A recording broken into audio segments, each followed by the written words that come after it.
خواي پروردگار لو حاجيانه خوش بيه كمردن لكيوي عرفة إن أجل الله إذا جاء لا يؤخر لو كنتم تعلمون دواناك وكاكا پروردگار ام کسی بردو ام پیریج نکرده ام حاجی کرده بردویتی لعرفات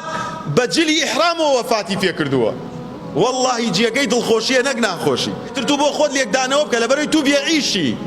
مۆبایلەکە تیکتۆکی تایە سناپەکەی نازانم فەیسبووکت هەیە ما تۆ خەریک شتی دنیاییت وەڵڵای ئەو پاڵە پەستۆیە نەبووایە نامرد بۆ خۆت داشە لە چەمچەماڵ لە سلێمای هەر بۆ خۆت لێکدانەوە بکە بزا کێ چۆن مرد کێ چۆن چی کرد بۆ خۆت بگری داماوە پیرێژنێکی داماوی مصری 60 ساڵ 70 ساڵ خزمەتی کوڕ و کەسوکاری کردە چووەتە مەکە لەوێ لە خاکی پیرۆزی عەرەفات لە ڕۆژی قیامەتا زنوویەکەن وەڵێ لەبەیک اللهم لەبەیک بتوحيدەوە زنووە بێتەوە تۆ ئەبێ یەقینت هەبێ کە دروستکراوی عەشوایی نەهاتوویتە دنیاوە معقولە کابرا بڕۆ ئەو هەموو ڕەزالەتە مانگێک لە ناو مەکەیە خانوو بگرێ دانشێ بۆی حەجکە ڕۆژ عەرەفە بڵێ وەڵڵا کاکە ئیمڕۆ ناڕۆم کام هەموو کاکە 2-3 ملیۆن نەفەرە چێ بۆ عەرەفات بەیانیە ڕۆم و ئیسراحەت هەفتەی داهاتوو خۆ کەسی لێ نییە نابرام من و تۆ کاتێکی دیاریکراومان بۆ هەیە لەم سەرزەویە پێویستە لە کاتی خۆیان عیبادەتەکانت بکەیت ده هلا خۆت ئێستا بڕۆ بۆ ناو مەکە فەڕە لێدە و لەوێ بڵێ لەبەیک اللهم لەبەیک بڕۆ بۆ عەرەفات خەڵکە لێ بابە ئەمە بیدعەیە ئەمە چییە تۆیکەی ئەمە جائیز نییە ئەمە لە سونەت هاوارد نییە هەموو ژیانی تۆ بەرمەجە کراوە بەشتی جوان بەشتانێک کە کاتێک لە سەرزەویەی ئیشت هەیە تۆ بە عەشوایی نەهاتووی ما أصاب من مصيبة في الأرض ولا في أنفسكم إلا في كتاب للوح المحفوظ نسراوەتەوە ئەوە مەسیرت ئەبێ پەروەردگار موحی بۆ ناردووی پێغەمبەرانی بۆ ناردووی ڕێگەی جوانی بۆ دیاری کردووی وای پەروەردگار لەو حاجیانە خۆش بێ کە مردن لە کێوی عەرەفە چونکەم بەڕێزان لا يموت أحد إلا بأجل الله والله دڵتان بۆ خەڵکی غەزە سەغڵەت بێ وەکو ئەوەی کە إنما المؤمنين في توادهم وتراحمهم وتعاطفهم كمثل الجسد الواحد ئێمە کە مسلمان بین بۆ برا مسلمانەکەمان وەکو یەک لاشەوای 12 شەو هاتمە خەبەرە قوڕگم تۆزێ ژانیە کرد هەموو گیانم ئێش و ئازاری هەبوو ئەبێت تۆ بۆ برا مسلمانەکەت وابی دڵگران بە بەو غەدر و تەعدایی لێ ئەکرێ بەڵام دڵگران مەبە بە مردنەکەی من و تۆ گەرێت چاوەڕێی چ جۆرە زەلیلیەکی مردن بکەین چی ئەڵێ خەڵک بە خێومان ناکە وەکو چۆن ئێستا دایکت پیرێژنە و لە ماڵایە ئەڵێ یا ڕەبی بمرێ لەمە زیاتر خەجاڵە لای خوا نەبم کە ناتوانم بە خێوی کەم لا يموت أحد إلا بأجل الله هیچ کەسێ نامرێ إلا كتابا مؤجلا بۆی دیاری کراوە إن أجل الله إذا جاء لا يؤخر لو كنتم تعلمون دواناکەوێ کاکە پەروەردگار ئەم کەسەی بردووە ئەم پیرێژنە کوردە ئەم حاجیە کوردە بردوێتی لە عەرەفات بەجلی ئیحرام و وەفاتی پێ کردووە والله جێگەی دڵخۆشیە نەک ناخۆشی ئەنجا ئیتر تو بۆ خۆت لێکدانەوە بکە لەبەرەوەی تو بێعیشی مۆبایلەکە تیکتۆکی تایە سناپەکەی نازانم فەیسبووکت هەیە ما تۆ خەریک شتی دنیاییت وەڵڵای ئەو پاڵە پەستۆیە نەبووایە نامرد بۆ خۆت داشە لە چەمچەماڵ لە سلێمای هەر بۆ خۆت لێکدانەوە بکە بزا کێ چۆن مرد کێ چۆن چی کرد بۆ خۆت بگری داماوە کابرا کە لە غەزە ئەمرێ هاوار ئەکا بەدەنگ بەرزەڵێ خوایە 3 مناڵم لە پێناو دینەکەی تو مردووە بەڵام لە پێناو ئەوەی کە من ئێستا جەرگم ستا و شوکرانی تۆکەم بەس مسلمانان سەرخەی بە چاو خۆم ببینم کە ئیسلام سەرەکەوێ ئەوە نیعمەتە برا فبۆیە ئەم مەواسمی خەیرانە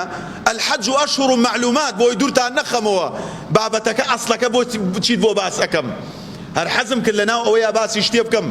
بۆیە ئینسان لە شروطی لا إله إلا الله یەکێ لەوانە بریتیە لە یەقین تۆ ئەبێ یەقینت هەبێ کە دروستکراوی عەشوایی نەهاتوویتە دنیاوە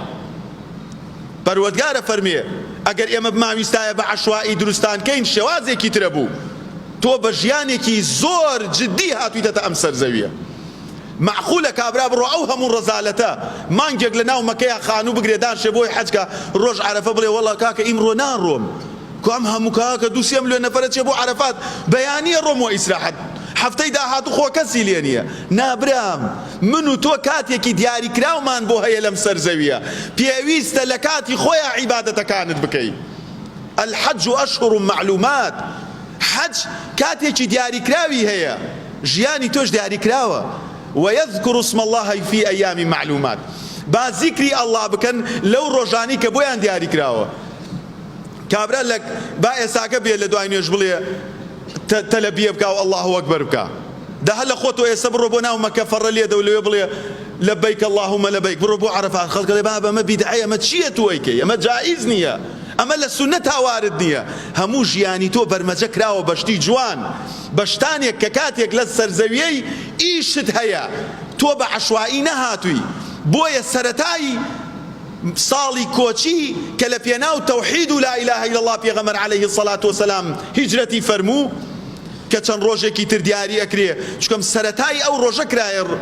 مانگی هیجری لە پێناو چیا بوو لە پێناو چیا خاک و نیشتیمانی خۆی جێژ بەڕێزان لە پێناو ئەوەیە بوو کە حاجی بچێتە عەرەفات بڵێ لەبەیک اللهم لەبەیک چێ هەیە ماڵ و سەروەتی خۆی جێبێڵێ چێ هەیە حەزکا لە ناو کەس و کاری خۆی بڕوە چێ هەیە پێی خۆش بێ بچێتە شوێنێک کە تەنانەت چوونە مەدینەش هەموو جانیان تووشی خوران و نەخۆشی بوو ئەی فەرموو پەروەردگارە سەحابەکان بێزار بوون چکەم ڕانەهاتبوون لەو جەو لەو ئاو و هەوایە ئەی فەرموو پەروەردگارە خۆشەویستی مەدینە وا بخەیتە دڵمانەوە بەڵکو لە مەکەش زیاتر دوعاکەی مستەجاب بوو خۆیش و سەحابەکانیش لە مەدینە وەفاتیان کرد فبۆیە بەڕێزان ئینسانی مسلمانی عاقڵ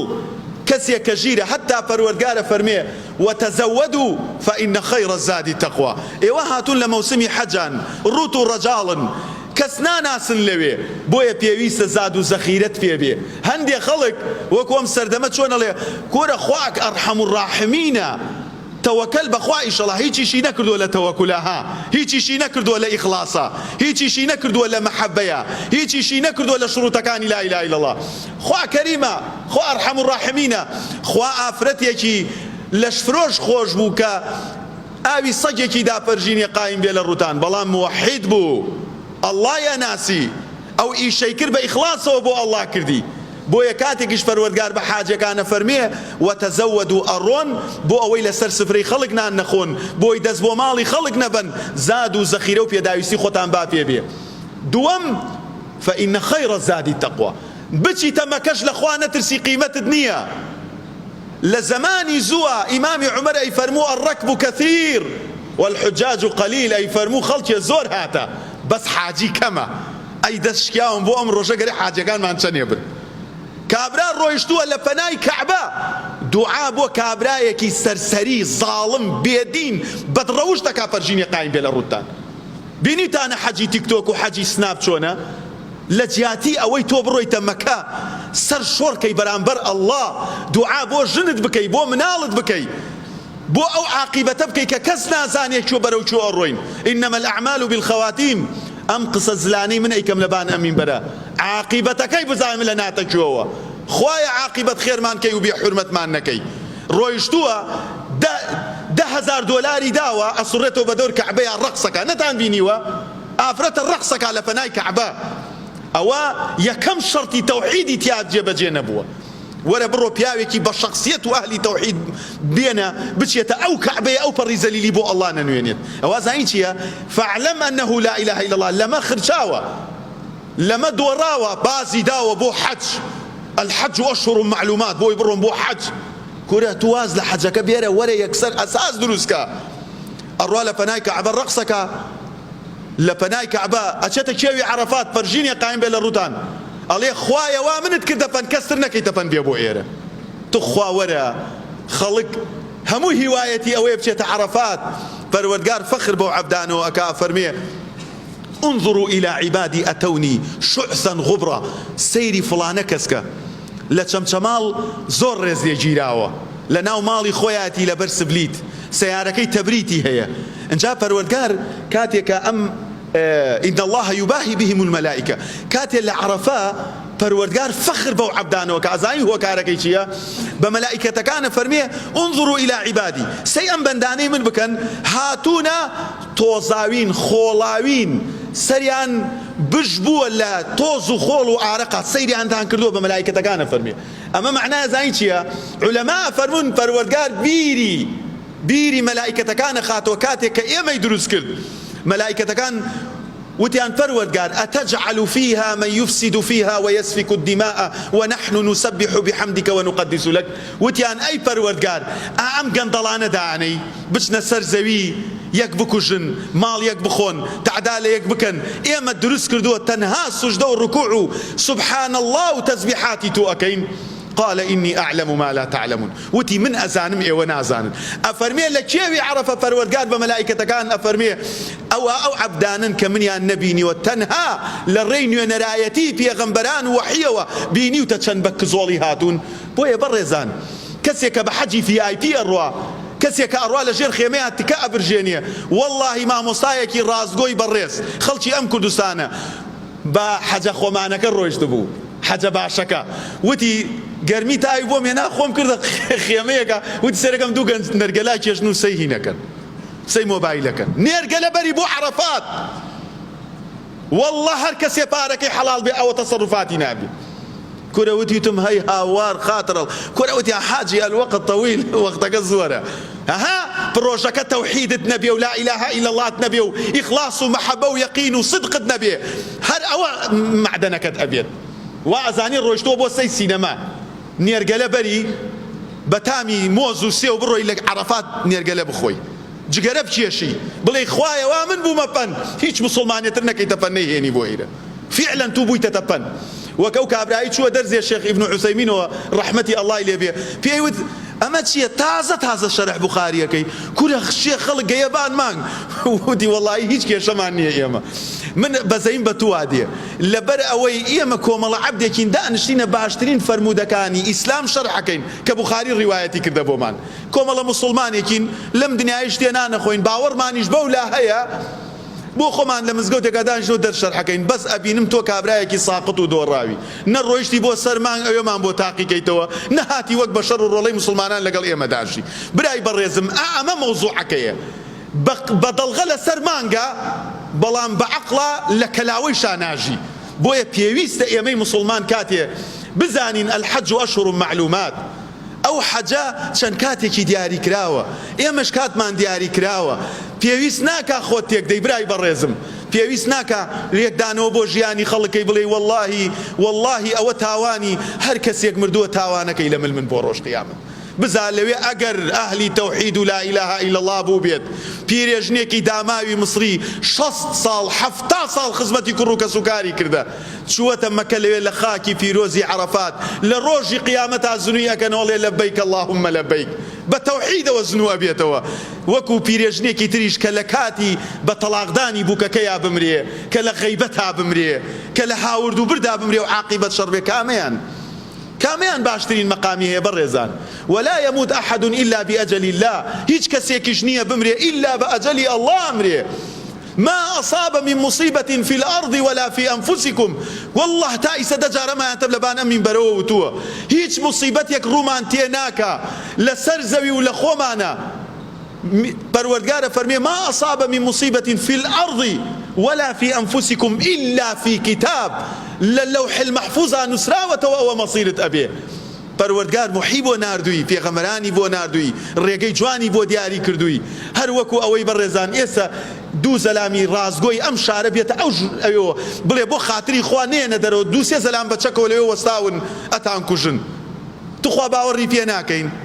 باوەڕی پێکەین ئەڵێن کورە دەبا هجومیان بۆ بکەین ئەو بەڕێ حەوت هەشتێکمان نەکوژن و چەکەکانیان لێ بسەنین یان محافظە لە خۆمانەکەین و ناچینە دەرەوە برا پێغەمبەران سەلامی خۆیان لێ بێت لەو هەواڵە ڕازگۆترن ئەم سەرزەویە هەتا نامێنێتەوە كلما ذهب يوم ذهب بعضك ڕۆژێکت لێ ڕۆیی بەشێکت لێ ڕۆیشتووە حەسەنی بەسریە فەرمێ ڕەحمەتی ئەڵڵای لێ بێ ئەوە حەج تەواو بوو مقۆی حەج تەواو بوو فتوای گێڕوگەواشی مەلاکانیش تەواو بوو ئەبێ نابێ واللهی خەڵکێ بە نوێنەرایەتی حکومەتەکان ئەڕوا بۆ حەج پارەی بۆ سەرف ئەکرێ لە وتێلی 5 ئەستێرەیە بە واللهی ناچێ بۆ عەرەفات بۆ فتوات نییە بەرامبەر ئەوە بۆ دەم هەڵ نابڕی بەرامبەر ئەوە بۆ ئەو هەموو خەڵکە بەبەرتی لە ئەڕوا دەنگت نییە بەرامبەر ئەوە لەخوا بترسە پیرێژن هەیە لەم شارە ژنە ئەنفالە 30 ساڵە مناڵی ئەنفال بەخێوەکە ڕۆیشتووەتە ئەوێ دڵی سەردەوە کردە کە حەجەکەی قبوڵ نییە کێ ئەڵێ من ئەم قسانە ئەکەم قبوڵە لای پەروەردگار ها چەند ساڵە نوێژ دەکەن کامتان ئەتوانن بڕیار بدەن کە نوێژتان قبوڵ بووە کە حەجتان قبوڵ بووە ئێمە لە سەرمانە وەکو عەبدە ئینسانێکی صاحب دار کە پەرستراوێکمان هەیە کردەوە ئەکەین قبوڵەکەی لە لای ئەڵڵایە سوبحانەه وتەعالە قبول و قبول نییە و ئەبێ و نابێ هەمووی قسەی ئینسانەکانە هیچ بەڵگەیەکت پێ نییە لە قورئان و سنەتە بەڵگەت پێ نەبوو لە قورئان و سنەت و مەنهەجی سەلەف فتواکەت یەک تورێ نایەرێ یەک تور زۆر بە قیمەترە لە دوای کەباب و نانێ چۆربی خۆی ئەزمی ئەکا لە خواردنەوە غازیەکانیش باشترە فبۆیە داوا ئەکەم لە پەروەردگار سوبحانه وتعالى هەر کاتێک مەوسمێکی خێر هاتە پێشمان بڕیاری چاکسازی لە خۆمانە بدەین حەج ڕۆی سەرەتای تەوحید و هجرت دەست پێ ئەکا ئاگامان لێبێ پەروەردگار ئێمەی بۆ عیبادەت دروست کردووە وما خلقت الجن والإنس إلا ليعبدون باشترین کەسێکیش بە شخصیت بێ بریتە لەوەی بەندەی ئەڵڵا بێت کە بەندەی ئەڵڵا بووی دوور ئەکەویتەوە لە بەندایەتی هەموو کەسێکی تر